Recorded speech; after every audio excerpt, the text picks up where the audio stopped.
जय हिंद मेरे डियर साथी। हमसे एक प्यारा सा क्वेश्चन पूछा है 6 नंबर में।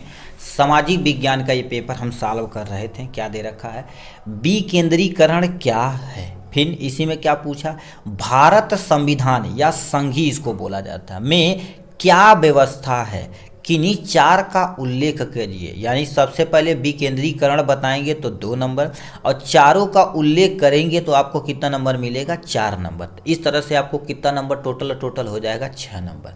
और इस टाइप से क्वेश्चन हर साल पूछे जाते हैं। ठीक है, देखिए आप 2-3 साल पेपर्स जो सेट रहता है उससे किसी कहीं कहीं से आप लिख के उसको नोट डाउन कर लीजिए अच्छे से, तो अपना काम हो जाएगा यहाँ से। ठीक, तो चलिए आपके सामने सबसे पहले समझते हैं विकेंद्रीकरण क्या होता है। विकेंद्रीकरण का यदि हिंदी देखा जाए तो आपको सामने डिसेंट्रलाइजेशन बोला जाता है।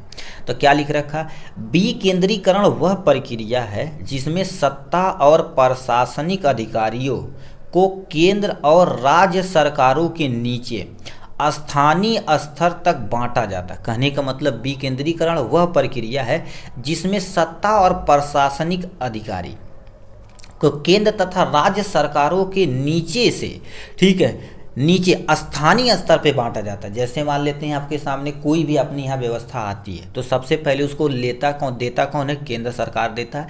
केंद्र सरकार देने के बाद उसको राज्य सरकार लेता है। ठीक, उसके नीचे जितने भी स्तर पे हैं, जैसे ब्लॉक पे आएगा, पहले जिला पे आएगा, फिर ब्लॉक पे आएगा, फिर क्या हो जाएगा, गांव में जाएगा, फिर प्रधान के पास जाएगा, तब आदमी के पास पहुंच जाएगा।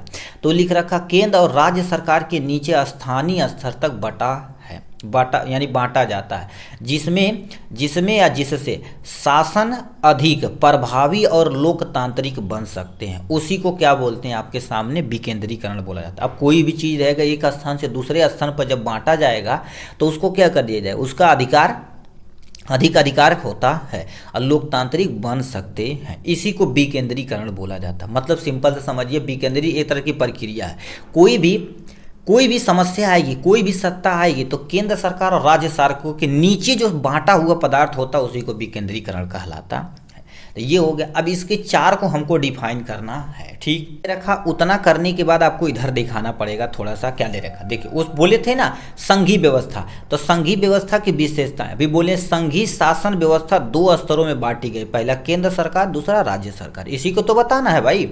अब देखिए ये सब केंद्र सरकार और राज्य सरकार सब संविधान से चलने वाले हैं, संविधान से इधर उधर नहीं चले जाते। फिर संविधान के अनुसार केंद्र सरकार तथा राज्य सरकार कार्य बांटा गया है। पहला आपके सामने पहला अपना संविधान कैसे वर्क करता है। अब देखिए लिखित तथा कठोर संविधान। अपने यहाँ देखा जाए तो जो भी संविधान है हमारे पूजनीय, मतलब पूजनीय भी मान सकते भाई, ठीक है, पूजनीय डॉक्टर भीमराव अंबेडकर के द्वारा लिखा गया है।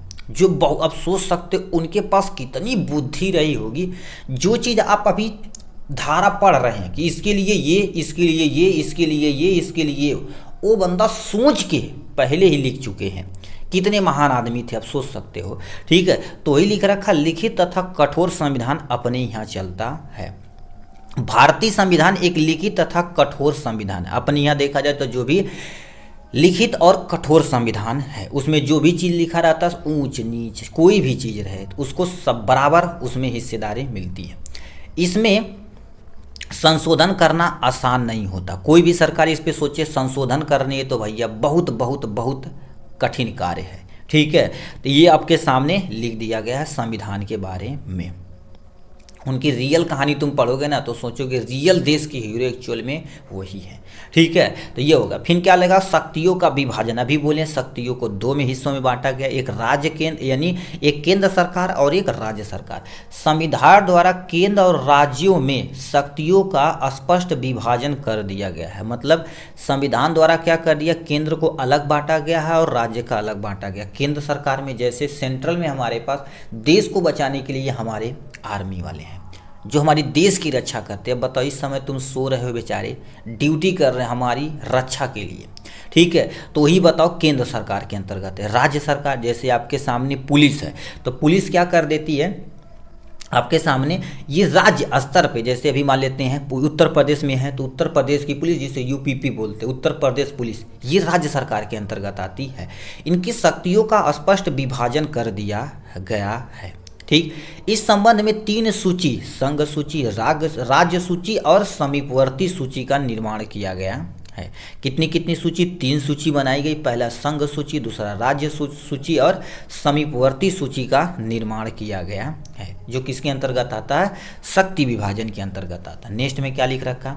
स्वतंत्र एवं निष्पक्ष का न्यायपालिका, मतलब संविधान क्या कहता है? संविधान किसी भी निर्णय को सोच समझ के लेता है और ये किसी भी कार्य अधीन नहीं कार्य करता। तुम सोचो, संविधान में बैठे हुए भी किसी के अंडर काम करे तो ये पॉसिबल नहीं है।